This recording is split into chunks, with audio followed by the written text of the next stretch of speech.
Group 1 లా 60 పెంచారు, ముష్టి 60 ఇచ్చారు. గ్రూప్ 2 గ్రూప్ 3 లా 1000 పోస్టులు అదే బల్మూరు వెంకట్ 1000 పోస్టులు ఇచ్చి యాడ్ చేసి ఎగ్జామ్ కండక్ట్ చేస్తున్నాడు.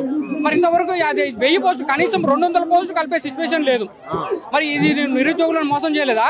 అదే ఈ బల్మూరు వెంకట్ ని, కోదండరాముని, రియాజ్ సార్ ని, వీళ్ళని సార్ అంటే అసలు మన నోటికి గలీజ్ అయిపోతుంది. అసలు వీళ్ళు రెచ్చగొట్టి పోవడం వల్ల మేము ఈ కాంగ్రెస్ కార్యకర్తలను గెలిపిస్తే ఇప్పుడు మమ్మల్ని బల్మూరు వెంకట్ ని భుజాల మీద మోసినాం. మన అశోక్ నగర్ లో ఇవాళ మా భుజాలకి తొక్కుతుండు. ఇవాళ నువ్వు ఢిల్లీ ఎయిర్పోర్ట్ లో ఉన్నప్పుడు నేను నల్గొండ నుంచి ఫోన్ చేస్తే నువ్వు అర్ధగంట మాట్లాడినావు, ఇవాళ అర నిమిషం మాట్లాడతలేవు. మరి నీకెందుకు అంత ఎమ్మెల్సీ కాగానే నీకు అంత కొమ్ములు వచ్చినాయా?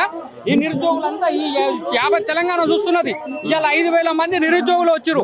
నేను ఒక కాంగ్రెస్ వాదిని అయి ఉండి కూడా ఈ కాంగ్రెస్ ప్రభుత్వాన్ని విమర్శిస్తుంటే సిగ్గనిపిస్తుంది. అసలు మనము బీఆర్ఎస్ ప్రభుత్వం ఊళ్ళల్లో పోతే పోస్టులు వేయి, మీకు జాబ్లు వేయి, బీఆర్ఎస్ ప్రభుత్వాన్ని బడగొట్టిరు కదా, మీకు జాబ్లే అని విమర్శిస్తూ తలకాయ ఆడబెట్టుకోవాలని అర్థమైతలేదు. నువ్వు ఒక్కొక్క జోన్లలో గ్రూప్ 2 గ్రూప్ 3 పోస్టులు అసలు పెంచలే, అది కానీ లేపేలేవాడా. ఎక్స్ఐఎస్ఐ డిఎస్సి గ్రూప్ 1 లో డిఎస్పీ 5 తగ్గించిండు. గ్రూప్ 2 లో ఎక్స్ఐఎస్ఐకి అది 5 తగ్గలేదు. డిఎస్పీ 5 గ్రూప్ 1 లో తగ్గించినప్పుడు ఎక్స్ఐఎస్ఐ గ్రూప్ 2 లో ఉంటది. మరి దాని 5 165 చేయొచ్చు కదా, చేయలేదు.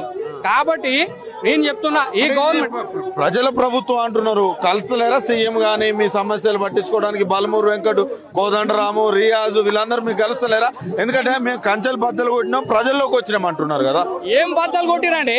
నువ్వు ప్రజాభవన్ గేట్లు బద్దలు కొట్టగానే సరిపోయిందా?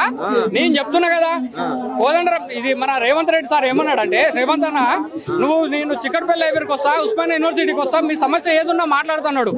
మరి ఇంతవరకు నువ్వు ఓయుకు రాలేదు, ఉస్మానియా యూనివర్సిటీకి రాలేదు, చిక్కడపల్లి అశోక్ నగర్ కూడా అడుగుపెట్టిన సందర్భమే లేదు. ఇంతవరకు ఈ మ్యాటర్ అనేది నీ దాకా వచ్చిందో రాలేదో తెలియదు. ఈ రియాజ్ సార్ కూడా ఎట్లా మాట్లాడుతారు అంటే, మమ్మల్ని వంక పెట్టుకొని మభ్య పెట్టి మా ప్రోద్బలంతో ఎమ్మెల్సీ పొందిండు.